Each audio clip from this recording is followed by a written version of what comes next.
जय श्री राम दोस्तों। आज हम सीखने वाले कि कैसे हम अपनी प्रॉफिट की एक्यूरेसी को इंक्रीज कर सकते हैं इंट्राडे के अंदर, चाहे आप क्रिप्टो करते हो, चाहे आप फ्यूचर्स एंड ऑप्शन या फॉरेक्स ट्रेडिंग करते हो। क्योंकि लॉस की एक्यूरेसी हमारी सबकी वैसे ही अच्छी है, इसमें मैं भी आ गया, लेकिन प्रॉफिट की एक्यूरेसी अच्छा करना हमारे लिए बहुत जरूरी है अगर आप स्टॉक मार्केट ट्रेडिंग के अंदर एक रेगुलर इनकम जनरेट करना चाहते हैं। अब एक्यूरेसी ठीक करने के लिए सबसे पहले हमारे पास एक अच्छा खासा फंड होना चाहिए और साथ में एक अच्छा खासा बैंक बैलेंस होना चाहिए। फंड का मेरा मतलब क्या है कि एक तो फंड होता है आपके ब्रोकर हाउस में, जैसे बैंक निफ्टी का चार्ट है, मैंने ग्रो एप्लीकेशन के अंदर इसका ट्रेडिंग व्यू का चार्ट खोल रखा है। सो अगर आपके ब्रोकर हाउस में फंड पड़ा है बट आपके बैकअप में बैंक बैलेंस में आपको कोई फंड नहीं पड़ा, तो उससे भी आपकी एक्यूरेसी पे इफेक्ट पड़ता है। वो कैसे आपको समझाता हूँ।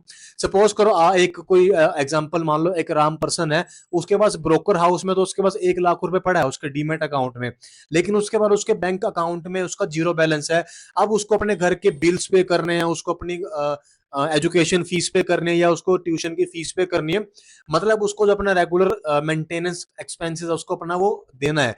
तो वो क्या करेगा, वो सोचेगा कि मैं इस जगह पर ट्रेड बना लूं, ये मोमेंटम आ रहा है, ठीक है, मान लो वो सोचेगा मैं यहाँ पर अपने ट्रेड बना लूं, मोमेंटम आ रहा है, मुझे पैसे मिल जाएंगे। सो वो बिना सेटअप के, बिना साइकोलॉजी के प्रेशराइज में आकर ट्रेड को एग्जीक्यूट करेगा और यहाँ पर वो 1 से 2 बार तो प्रॉफिट में दोस्तों आ जाएगा, लेकिन उसकी जो प्रॉफिट की एक्यूरेसी है वो ठीक नहीं हो पाएगी। क्योंकि जब तक आपके माइंड पे ट्रेड करने का प्रेशर रहेगा, जब तक आपके माइंड पे ये साइकोलॉजी रहेगी कि मैं अपना डेली का एक्सपेंस ट्रेडिंग से निकाल लूं, तब तक आप एक अच्छा पैसा ट्रेडिंग में दोस्तों नहीं बना पाओगे। तो एक्यूरेसी ठीक करने के लिए जो फर्स्ट मेन पॉइंट है, अगर आपके बैंक बैलेंस में 1 लाख रुपीज है तो आप उस 1 लाख रुपीज में से 20 या 30% हिस्सा ही ट्रेडिंग के डीमेट अकाउंट में डालो। बाकी का जो बचा हुआ पैसा है आप उससे अपने जो रेगुलर खर्चे हैं, चाहे वो आपकी गाड़ी का पेट्रोल हो गया, फोन के रिचार्ज हो गए, बिल हो गए, या अपने बच्चों की फीस होगी, XYZ जो भी हमारा जो रूटीन वाइज खर्चा है, अगर वो आपका बैकअप में है तभी आप ट्रेडिंग के अंदर एक एक्यूरेसी प्रॉफिट को इंक्रीज कर पाओगे। रूटीन में ये सोच लेकर मत आना कि आज मेरे पास, मैंने अपने बच्चे की फीस पे करनी है तो मैं यहाँ पर, मुझे मौका मिल रहा है मैं यहाँ पर ट्रेड बना लूं और उस ट्रेड से जो प्रॉफिट आएगा मैं उससे अपने बच्चे की फीस को पे कर दूंगा। तो फर्स्ट टाइप ऑफ साइकोलॉजी हमने चेंज करना है। अगर आपके पास बैंक में बैलेंस नहीं है, थोड़ा बैलेंस है, तो अभी ट्रेडिंग मत करो। अभी आप जस्ट एक पेपर ट्रेडिंग कर लो या इसको सीख लो कि ट्रेडिंग होती कैसे है, बट अभी आप रियल मनी को मार्केट में इन्वॉल्व ना करो। क्योंकि जब भी आप ट्रेड को, माइंड को प्रेशराइज करके आप ट्रेड लोगे, आपके माइंड में टेंशन होगी, आपके माइंड में काफी सारी जिम्मेवारियां होगी, बट आपके पास बैंक बैलेंस नहीं होगा, तो आपकी हर वो ट्रेड लॉस में जाएगी और आप प्रॉफिट की एक्यूरेसी करने की बजाय आप लॉस की एक्यूरेसी में मास्टरी करने लग जाओगे दोस्तों। सो फर्स्ट पॉइंट हमारा क्या है कि आपके पास थोड़ा बहुत बैकअप होना चाहिए। सेकंड पॉइंट क्या है, सेकंड पॉइंट क्या होता है कि जब मान लो हमने कभी ट्रेड बनाया, जैसे मैंने आज मान लो यहाँ पर ट्रेड बनाया था इस लेवल पे, और मुझे यहाँ पर आज लॉस हुआ, टू बी वेरी फ्रैंक मुझे आज प्रॉफिट नहीं हुआ। लॉस क्यों हुआ? क्योंकि जो मेरा सेटअप था आज मार्केट के अंदर, वो सेटअप मेरा था सेलिंग का, बट आज मैं थोड़ा ट्रेड करने में लेट हो गया, तो यहाँ से मैंने सेलिंग का ट्रेड बनाया, बट मार्केट ऐसे रिवर्स प्रॉफिट अपसाइड की तरफ चला गया, तो यानी कि मेरा ट्रेड गलत हुआ, तो मेरे को आज मार्केट में लॉस हो गया। अब यहाँ पर दो तरह की साइकोलॉजी आपके माइंड में वर्क करती है। पहले टाइप ऑफ साइकोलॉजी क्या होगी कि मेरा दिन का टारगेट होता है कि मैं दिन में 1 से 2 ट्रेड करता हूँ। सेकंड टाइप ऑफ साइकोलॉजी होएगी मेरे माइंड में कि लक्ष्य यार, आज तो तेरा लॉस हो गया 2000 रुपए का, चल एक ट्रेड और कर लेते हैं इस 2000 के लॉस को रिकवर करने के लिए, उसके बाद हम सिस्टम को बंद कर देंगे। इस टाइप ऑफ साइकोलॉजी वाले पर्सन आज मार्केट में 90% लोग प्रेजेंट्स हैं, जो मार्केट में ट्रेडिंग सिर्फ अपने लॉस को रिकवर करने के लिए करते हैं दोस्तों। और इतिहास गवाह है, आगे भी गवाह रहेगा, जिसने अपना ट्रेडिंग जर्नी लॉस को रिकवर करने के लिए शुरू किया था, उन सबका कैपिटल ना तो कभी ग्रो किया, इवन जो भी उनके पास सेविंग थी वो सारी जीरो होगी। तो कभी भी दोस्तों ट्रेडिंग के अंदर अपने लॉस को रिकवर करने के लिए मत आओ। इसके साथ हमने इमोशनली अटैच नहीं होना, इसके साथ हमने जिद नहीं लगानी। क्योंकि अगर आप मान लो, अगर मैं इस जगह पर गलत हो गया तो मेरे माइंड पे प्रेशर आ गया कि मुझे 2000 रुपए का लॉस हो गया, अगर मैं फिर से बैंक निफ्टी में इस लेवल के आसपास, मान लो मैंने फिर से ट्रेड बना ली कि अब मार्केट ऊपर जा रहा है, तो मैंने यहाँ पे क्या करा, मैंने यहाँ पर बाय का ट्रेड बना लिया। अब मार्केट थोड़ा बहुत ऊपर आया, लेकिन फिर मार्केट साइडवेज होकर मार्केट फिर नीचे गिर गया। मार्केट को एट द एंड जाना तो नीचे था। अब यहाँ पर जितनी मेरी प्रैक्टिस थी, जो मेरे सेटअप थे, वो यहाँ पर सारे टोटली गलत हो जाते अगर मैं सेकंड ट्रेड के अंदर भी लॉस में निकलता। सो इसी वजह से बोलता हूँ कि दिन में एक ट्रेड लो, अगर आपको उसके अंदर लॉस हो गया तो भाई सेकंड ट्रेड मत प्लान करो। अगर फिर भी आपको सेकंड ट्रेड प्लान करनी है तो सेकंड ट्रेड कभी भी फर्स्ट ट्रेड के लॉस को कवर करने के लिए मत प्लान करो, जस्ट आप प्रॉफिट बुक करने के लिए ट्रेड किया करो दोस्तों। अब मेरा एक फ्रेंड है, उसको लास्ट वीक लॉस हुआ मान लो 40,000 का। अब वो इस वीक ना उस 40,000 को कवर करने के चक्कर में ट्रेड कर रहा है। अब आप एक इससे एक्यूरेसी को समझो, आपने इस लेवल पर ट्रेड लिया, वो आपका लॉस में चला गया, आप माइनस आ गई इस जगह पे, ठीक है। आपने 10 लाख से 20 लाख रुपए बना लिए एक महीने के अंदर, आपको अच्छा खासा प्रॉफिट हो गया। लेकिन अगले 10 दिन के अंदर आपका 20 लाख का प्रॉफिट वो फिर से वापस 10 लाख की कैपिटल पे आ जाता है, यानी कि आप जिस लेवल से आपने स्टार्ट किया था, आप अगेन उस लेवल पर वापस रिटर्न हो गए। अब आपका माइंड पता क्या सोच रहा है कि यार 20 लाख का मैं लॉस भी रिकवर कर लूं, प्लस 10 लाख का मैं प्रॉफिट भी ले लूं, यानी कि आप 10 लाख को 3 गुना करने का ट्राई कर रहे हो। आप परसेंटेज देखो कि आप कितना गुना अपने माइंड में उस पैसों को सोच के बैठ गए कि मैं इतना गुना पैसों को कर लूंगा। इतनी एक्यूरेसी आप आना, टाइम के अकॉर्डिंग टाइम लगता है, 10-12 साल लग जाते हैं। बट अभी मुझे नहीं लगता कि जो मेरे व्यूवर्स हैं, मेरे को लग रहा है कि जो व्यूवर्स हैं वो बिगिनर हैं या 2-3-4 साल वाले हैं। आप कमेंट करके बताना कि आप ट्रेडिंग में कितने टाइम से ट्रेडिंग को कर रहे हो, ठीक है। तो ये गलती कभी नहीं करनी आप लोगों ने कि आप लॉस को रिकवर करने के लिए मार्केट में ट्रेड करो। जस्ट आप ट्रेड करो प्रॉफिट बुक करने के लिए, पिछला जो लॉस हो गया उसको छोड़ दो, नेक्स्ट प्रॉफिट के ऊपर आप बात करो, ठीक है। लॉस धीरे धीरे रिकवर हो जाएगा, राइट। थर्ड हमारा पॉइंट आता है कि एक प्रैक्टिकल रिस्क रिवॉर्ड रेशो रखो दोस्तों। प्रैक्टिकल रिस्क रिवॉर्ड रेशो क्या होती है? जो ऑप्शन ट्रेडिंग करते हैं सबसे बढ़िया है 1:1। अगर आप ये नहीं कर सकते तो सेकंड रेशो आप कर सकते हो, 1:2 कर सकते हो, ठीक है। थर्ड कर सकते हो 1:3 मैक्सिमम। जो लोग ऑप्शन बाइंग करते हैं, ये 3 प्रैक्टिकल रिस्क रिवॉर्ड रेशियो है जो सबसे बेस्ट है अगर आपको लॉन्ग टर्म में पैसा बनाना है तो।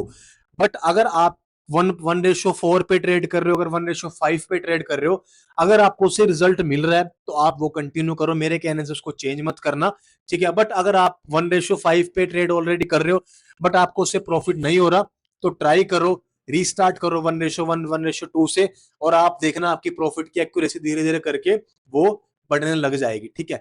मेरे कहने से या किसी और के कहने से अपने सेटअप में आपने बिल्कुल नहीं चेंज करना। अब सपोज करो कोई एक व्यक्ति है वो 1:4 पे ट्रेड कर रहा है, ठीक है, और उसको अच्छा खासा प्रॉफिट 1:4 के ट्रेड पे हो रहा है, वो मेरे कहने से 1:2 पे शिफ्ट हो जाता है। अब उसको इस 1:2 के सेटअप के अंदर उसको उतना प्रॉफिट नहीं होगा जो शायद वो 1:4 में कमा पा रहा था। मैं फिर रिपीट करता हूं, अगर आपके पास वो सेटअप है जिसमें आप 1:4 से एक अच्छा प्रॉफिट बना रहे हो, तो आप उस सेटअप को ही कंटिन्यू करो, उसके अंदर थोड़ा थोड़ा कुछ ना कुछ एड ऑन करते जाओ। 1:4 के अंदर आप अपनी पोजीशन को अच्छा करते जाओ या आपकी जो एक्यूरेसी है उसको बढ़ाते रहो। सेटअप को चेंज नहीं करना दोस्तों, मेरे कहने से भी नहीं और किसी के कहने से भी आपने अपने सेटअप को दोस्तों चेंज नहीं करना। हाँ, अगर आपके पास कोई सेटअप नहीं है, आपको नहीं पता रिस्क रिवॉर्ड रेशो क्या रखनी है, सो आपके लिए बेस्ट है 1:1 1:2 मैक्सिमम 1:3। यहाँ तक क्लियर। अब आपको बड़े सारे इन्फ्लुएंसर मिल जाते हैं इंस्टाग्राम पे जो बोलते हैं कि भाई ऐसे ट्रेड करो वैसे ट्रेड करो, किसी की बात नहीं सुननी है आपने। अगर आपने ट्रेडिंग में जेन्युइनली पैसा बनाना तो किसी की बात मत सुनो। आपके पास सेटअप है, उस सेटअप को पॉलिश करो, इस लर्निंग से उस सेटअप के अंदर कुछ ना कुछ पॉइंट्स ऐड करते रहो। जैसे मैं आपको बताता हूँ कि हम स्टॉप लॉस कैसे फाइंड करें, ठीक है, हम अपनी किस जगह पर एंट्री प्लान कर सकते हैं, हम कैसे एक नई अब आपके अंदर नॉलेज 80% है, 20% मेरे से ले लो तो आप पूरे कंप्लीट 100% हो जाओगे। लेकिन आप पूरा उसको चेंज मत करना। मैं आपको ये मैं ये पहला यूट्यूबर हूं जो मैं आपको ये बात बोल रहा हूँ कि मेरी भी आप पूरी बातें फॉलो मत करो। आप सिर्फ इसमें से वही चीजें लो जो आपको लगता है कि वाकई में वो चीज आपके मतलब की है। अब मेरे पास मेरा सेल्फ का सेटअप है, अब मुझे कोई ये बंदा आके बोलेगा ना कि अब भाई आप, जैसे मान लो मेरे पास सेटअप था यहाँ पे कि यहाँ मुझे सेल करना था, अगर वो मुझे बंदा बोलेगा यहाँ पर बाय करो तो मैं बाय यहाँ पे ना करता दोस्तों। क्योंकि आप देखोगे ये जो बाइंग का मोमेंटम जो आया ना, ये बाइंग का मोमेंटम ये जस्ट मार्केट के स्टॉप लॉस हिट करने के लिए आया, और मार्केट आप देखोगे उसके बाद एट द एंड मार्केट एक लेवल पर रेजिस्टेंस लेके मार्केट उसके बाद नीचे गिरा ही है। इट मींस मेरी आज एंट्री गलत जगह थी, लेकिन मेरी जो ट्रेड की साइकोलॉजी थी वो बिल्कुल परफेक्ट थी, मेरा सेटअप बिल्कुल परफेक्ट था। ड्यू टू टाइम मैनेजमेंट मैंने एंट्री आज गलत ली, सो कोई दिक्कत नहीं है, हम धीरे धीरे इसको सीख के और रिकवर कर लेंगे, ठीक है। तो कभी भी किसी के कहने से अपने सेटअप में कोई आपने चेंज नहीं करना। अगर आप ट्रेडिंग में बिल्कुल नए हो तो धीरे धीरे करके आप इन चीजों को अप्लाई करो। जो भी आपको मैं चीजें सिखाता हूँ आप उसको धीरे धीरे करके मार्केट में बैक टेस्ट करो, उसको टेस्ट करो जो मैं आपको सेटअप दे रहा हूँ, उसके बाद उसको यूज करो। पहले इस्तेमाल करो फिर विश्वास करो, एक ऐसी एड भी आती है। तो मैं भी आपको बोलूंगा पहले मेरे सेटअप को देखो, समझो, अप्लाई करो, उसके बाद आप बताना कि वो सेटअप काम करता है कि नहीं करता। अब मेरी ट्रेडिंग में एक्यूरेसी कैसी अच्छी हुई मैं आपको बताता हूँ, मैं कैसे चेक करता हूँ। अब मान लो जैसे मेरा आज लॉस हो गया, अब लॉस होने के बाद ये नहीं है कि मेरा लैपटॉप बंद कर लूंगा और चला जाऊंगा। लॉस होने के बाद मैं चेक करूंगा कि मेरा आज लॉस क्यों हुआ। देखो, लॉस होने के मार्केट में 3 कारण होते हैं। पहला क्या है कि या तो आपने अपना प्रॉफिट डिसाइड नहीं किया, कि आपने मार्केट को आप देख रहे हो, आपको प्रॉफिट 2000 का चल रहा है, बट आपने प्रॉफिट डिसाइड नहीं किया। आप सोच रहे थे कि मैं 5000 पे प्रॉफिट लेके जाऊंगा, बट वहीं अगर आप अपनी कैपिटल को देखो, कैपिटल आपका था 20,000, तो आप 20,000 की कैपिटल से 20-30% 40% का आप रिटर्न एक्सेप्ट कर रहे हो। तो वो ऐसा तो नहीं कहूंगा कि पॉसिबल नहीं है, लेकिन वो रूटीन वाइज पॉसिबल नहीं होगा दोस्तों। तो लॉस होने का सबसे बड़ा कारण क्या होता है कि आपका कोई चीज पर्टिकुलर डिसाइड नहीं होती। मेरी एक्यूरेसी का कारण क्या है कि मैं पर्टिकुलर अपना ट्रेडिंग प्रॉफिट और लॉस डिसाइड रखता हूँ। जैसे मेरा आज लॉस डिसाइड था कि मैं जब 2000 का मुझे लॉस हो जाएगा, मैं ट्रेड अपने काट दूंगा और मार्केट से निकल जाऊंगा। सेकंड, एक्यूरेसी में मैक्सिमम दिन में 2 ही ट्रेड करता हूँ।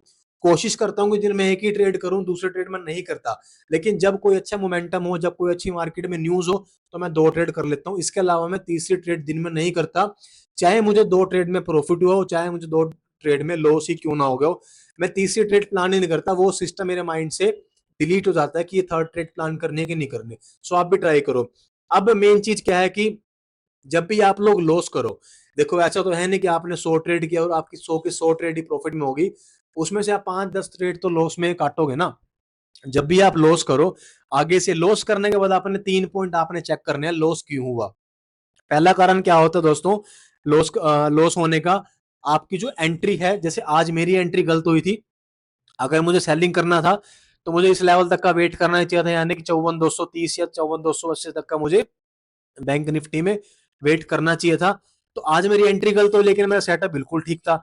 सेकंड, लॉस होने का रीजन क्या होता है कि फोमो के कारण, है ना। मान लो मेरा स्टॉप लॉस इस लेवल पे है और मेरी एंट्री इस जगह पे थी, और मैंने मार्केट में डाउन साइड का ट्रेड बनाया हुआ था, लेकिन मार्केट मेरी अपोजिट डायरेक्शन में, यानी कि ऊपर चलना स्टार्ट हो गया। मेरे स्टॉप लॉस तक आने से पहले ही मैंने अपने ट्रेड को काट दिया, क्योंकि मुझे डर लगने लग गया था कि मेरा ज्यादा पैसा मार्केट में लॉस ना हो जाए। तो आपने कभी भी फोमो के अंदर आके किसी से इन्फ्लुएंस होके अपनी पोजीशंस को ना तो एंट्री करना, ना ही एग्जिट करना दोस्तों। ये 2-3 कारण होते हैं जिससे हम अपने लॉस की एक्यूरेसी को ना चाहते हुए भी इंक्रीज कर लेते हैं। और ट्रेडिंग के अंदर आपके पास सेटअप, आप बहुत अच्छे हो, आपका माइंड एक अलग लेवल का है, तभी आप लोग ट्रेडिंग को समझ रहे हो। वरना आप देखोगे 90% लोग ट्रेडिंग को आज भी गैम्बलिंग, सट्टा, पता नहीं क्या क्या बातें बोलते हैं। तो मैं आप लोगों को कहीं ना कहीं समझदार मानता हूँ कि आप लोग समझदार हो जो उस चीज को समझ के कर रहे हो। बट अपनी समझ में ऐसे किसी इन्फ्लुएंसर की बातों को मत ऐड करना कि जो आपको अनाप शनाप बातें बताना लग जाए कि 1:5 का ट्रेड लो, आप एक दिन में पैसों को 3 गुना कर सकते हो। भाई, नहीं होता ऐसा, कभी भी नहीं होगा। आप कमेंट में बताना कि आपका कभी दिन में पैसा रेगुलर 10 दिन तक हुआ है क्या, कि आपने 10 दिन रेगुलर ट्रेड लिया और आप डेली पैसा डबल कर रहे हो। कमेंट में जरूर दोस्तों जरूर बताना, ठीक है। तो जिस दिन आपने अपनी इन गलतियों पे काम करना शुरू कर दिया कि आपको लॉस क्यों हो रहा था, आपने उसको करेक्ट कर लिया, आपकी एंट्री गलत थी, आपने उसको करेक्ट कर ली। सो धीरे धीरे करते करते आपकी प्रॉफिट की एक्यूरेसी कब परफेक्ट हो जाएगी, आपको खुद भी दोस्तों पता नहीं लगेगा। सो उम्मीद करता हूं आपने इस वीडियो से सीखा होगा, और जो भी ये वीडियो को देख रहे हैं अपने उन फ्रेंड से जरूर शेयर करना जो ट्रेडिंग में रेगुलर लॉस ही कर रहा था, कि उसका भी थोड़ा सा माइंड प्रॉफिट की तरफ कन्वर्ट हो जाए। और कमेंट में अपना ओपिनियन, अपना रिव्यू दोस्तों जरूर दिया करो, ताकि हम नेक्स्ट वीडियो उनके बिहाफ पे भी आपको मैं टीच कर सकूं, ठीक है। सो मिलता हूं आपसे दोस्तों नेक्स्ट ऐसे ही वैल्यूएबल कंटेंट के साथ। तब तक आप सभी को दोस्तों जय श्री राम।